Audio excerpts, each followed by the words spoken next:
I'm Alicia Charles, and this is my final assignment for Principles and Theories of Learning.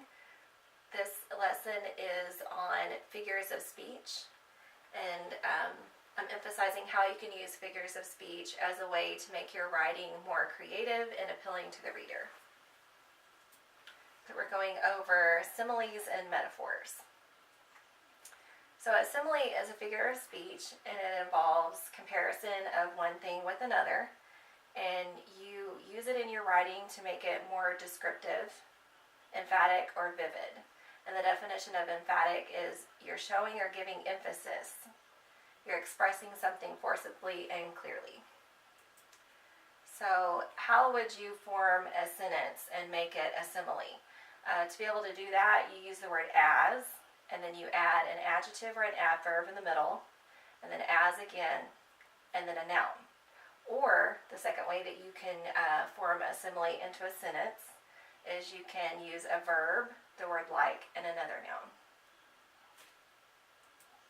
Alright, so examples of similes, you may have heard them before. A lot of times they're things that you hear like older generations say, like brave as a lion, or crazy as a fox, or as big as an elephant, dead as a doornail, different things like that. Can you think of any similes that you've heard anyone say before? Like another one is as white as snow, as cold as ice. Have you heard any of those before? Yes. You've heard some of them. Okay. So we're going to practice creating a sentence using a simile. We could say, she lay as cold as ice. So that's a simile because we're saying one thing and comparing it to another. So she's laying on the ground, she's cold, cold as ice, and you're comparing cold and ice together. And I created either an introduction to a short story, which I'm going to read you, or it could be a short poem. And so that is, she lay as cold as ice, her breath arose as a fog from her lips. She had walked miles in a snow that seemed as a blanket covering the land. She was trapped in a blizzard with no way home. She fought sleep as long as she could. The stars were diamonds sparkling in the sky. She caught one last glimpse before death took her over. So that is just a short poem or an introduction to a short story. And in that, I tried to use emphasis in language and to get the reader to really be there with me in the writing rather than just saying she was cold. Because that's it doesn't capture the imagination of the reader. It doesn't make them want to continue reading at all. And that's what a good author does, is they capture your imagination. They use vivid words. They use imagery. And like I said before, you want to capture all of their senses, their sight, their smell. In their mind, if you describe how a room smells, then they should be able to picture in their mind, like if someone's baking cookies, you use very emphatic words, and they will know what you're baking just by the scent, or just by the way you describe it. They can make your writing very appealing to a reader. And so metaphors. Metaphors are just like similes in a way because they compare one thing to another. But when you have a simile, you're saying it is like another thing, but with a metaphor, you are saying it is another thing. So you're not just like with the simile, you're saying she lay as cold as ice. Well, she's not ice. But with a metaphor, you are stating something. So you're not using as, and you're not using like when you form a sentence out of a metaphor. So it's a figure of speech in which a word or phrase is applied to an object or action to which it is not literally applicable. She lay as cold as ice. Her breath arose as a fog from her lips. She had walked miles in a snow that seemed as a blanket covering the land. She was trapped in a blizzard with no way home. She fought sleep as long as she could. Now the next sentence, the first sentence was our simile. That was the example that I used earlier. The last sentence, the stars were diamonds sparkling in the sky.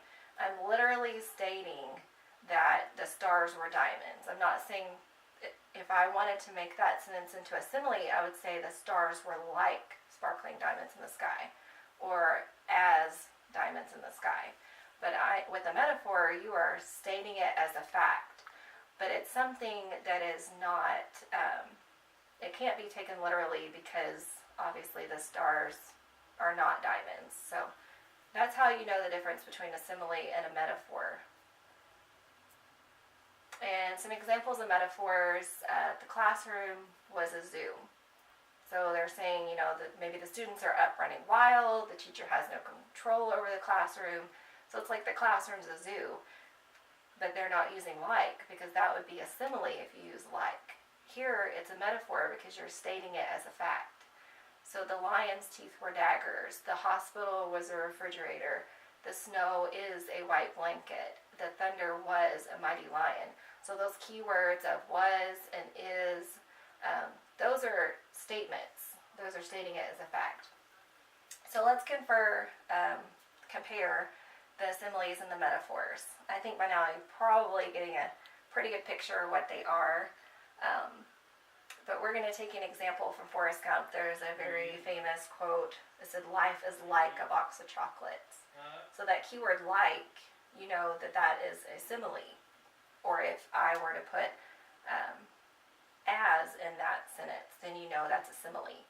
A metaphor in a sentence, it's probably much before your time, but your mom, your grandma probably knows who Pat Benatar is.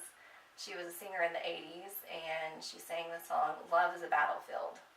So the word is your indicator that that's a metaphor, because you're saying it is this. You're stating it as a fact. Okay, so now at the end of the lesson, it's time for you to get creative.